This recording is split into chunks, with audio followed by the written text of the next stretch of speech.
konting o maikling programa. Diba? At ito po ay mula po sa Bulacan Ecumenical School. Dito lang po sa Maynilang. Okay? So, ito po yung mga estudyante at mga miyembro po ng Student Council. Kasama po kami bilang PATEA, yun pong tutuwagin po natin ay Parents and Teachers Employees Association.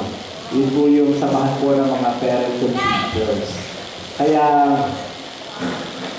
taon-taon po, pagka po nagdiriwang po yung school ng tinatawag po nating Family Week, ay meron po kaming mga outreach na